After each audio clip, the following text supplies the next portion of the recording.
Bismillahirrahmanirrahim. Assalamualaikum warahmatullahi wabarakatuh. Kami dari kelompok 4 akan mempresentasikan tentang konsep nubuah dan risalah dalam Islam. Peran penting Nabi dan Rasul dalam memahami dan mempraktikkan ajaran Islam. Kami akan memperkenalkan anggota dari kelompok kami.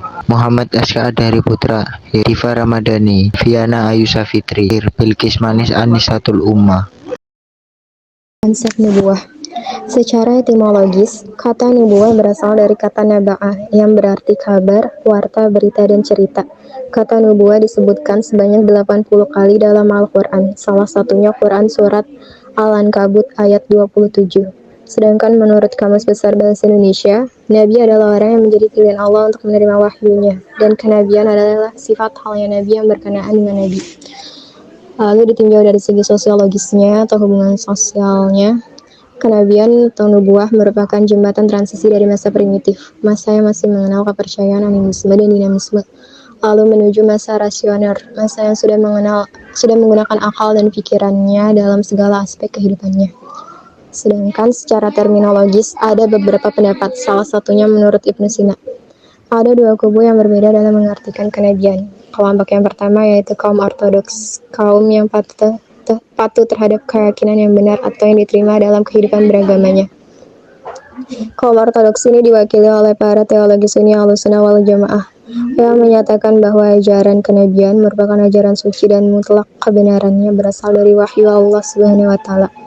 Lalu yang kedua ada kaum heterodoks, kaum yang memiliki doktrin atau pendapat yang sangat jauh berbeda dengan kaum ortodoks. Kaum ini diwakili oleh para ahli filsafat yang menyatakan bahwa ajaran kenabian adalah ajaran manusia yang biasa saja, punya nilai kebenaran, tapi juga memiliki kekurangan, karena sumber kenabian bukan hanya berasal dari Tuhan, namun juga dari manusia.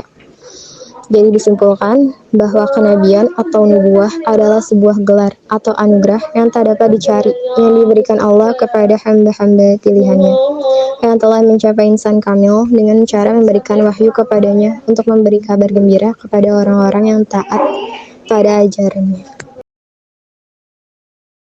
Risalah Islam. Risalah Islam adalah pesan-pesan Allah Subhanahu wa taala yang terangkum dalam ajaran agama Islam sebagai panduan jalan hidup bagi umat manusia. Secara etimologis, risalah berasal dari bahasa Arab yang artinya pesan. Pembawa risalah disebut rasul, utusan, atau pembawa risalah. Risalah Islam terdiri dari 6, yaitu 1. Akidah. Akidah ialah keyakinan yang kokoh tanpa keraguan sedikitpun. 2. Ibadah. Ibadah adalah pernyataan bakti terhadap Allah yang didasari oleh peraturan agama. 3. Akhlak. Akhlak artinya budi pekerti atau kelakuan. 4. Iman. Iman adalah membenarkan dan meyakinkan dengan hati, diucapkan oleh lisan dan diamalkan dengan perbuatan. 5. Islam.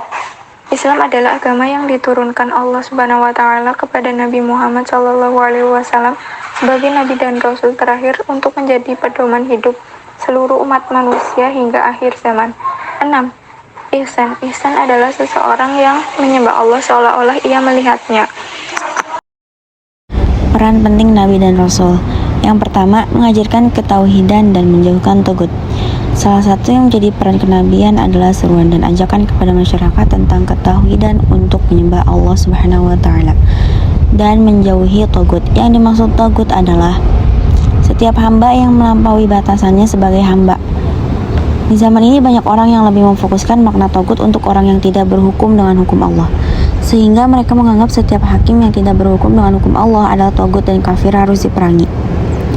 Terdapat pada Quran Surat An-Nahl ayat 36. Bismillahirrahmanirrahim. Walaqad ba'atsna fi kulli ummatin rasulan an ya'budullaha wajtanibut taghut. Faminhum man hadallahu wa minhum man haqqat 'alaihi dhalalah. Fasiru fil ardi fanzur kaifa kana 'aqibatul mukadzibin. Artinya, dan sungguh kami telah mengutus seorang rasul untuk setiap umat untuk menyerukan, sembahlah Allah dan jauhilah tagut. Kemudian di antara mereka ada yang memberi petunjuk oleh Allah dan ada pula yang tetap dalam kesesatan. Maka berjalanlah kamu di bumi dan perhatikanlah bagaimana kesudahan orang yang mendustakan rasul-rasul. Yang kedua, mengajarkan ilmu dan Al-Quran mengajarkan suatu pengetahuan dan hakikat yang tidak terjangkau oleh intelek dan pikiran manusia dengan segala kemajuannya. Tapi hakikat tersebut hanya dapat diketahui melalui jalan kenabian dan wahyu. Yang dimaksud ma'rifat adalah pengetahuan yang secara umum berada di luar lingkup dan domain manusia. Ma'rifat lebih berusaha untuk memberikan kepuasan intelektual dan spiritual yang pada akhirnya akan menghadirkan rasa tenang dan damai secara konstruktif ke dalam diri manusia. Pada sikap ini, lahirlah upaya untuk memahami dan mendalami dalam bentuk studi yang melibatkan parameter keilmuan logika. Terdapat pada Quran Surat An-Nisa ayat 165. Bismillahirrahmanirrahim. Rusulan mubashirina wa mundhirina li'alla yakuna lin-nasi 'alallahi hujjatun ba'da rusul wa kana Allahu 'azizan hakima. Yang artinya, mereka kami utus selaku rasul-rasul pembawa berita gembira dan pemberi peringatan agar supaya tidak ada alasan bagi manusia membantah Allah sesudahnya diutus rasul-rasul itu. Dan Allah adalah Maha Perkasa lagi Maha Bijaksana. 3. Membedakan manusia.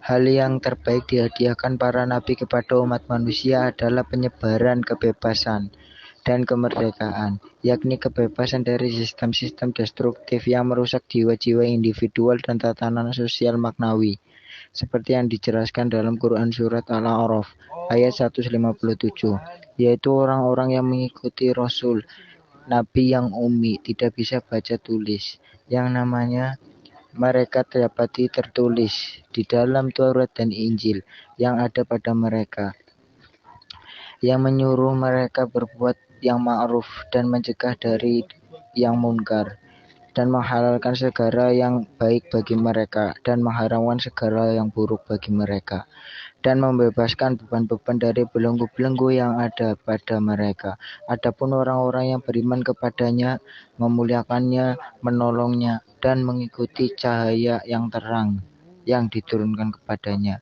mereka itulah orang-orang yang beruntung.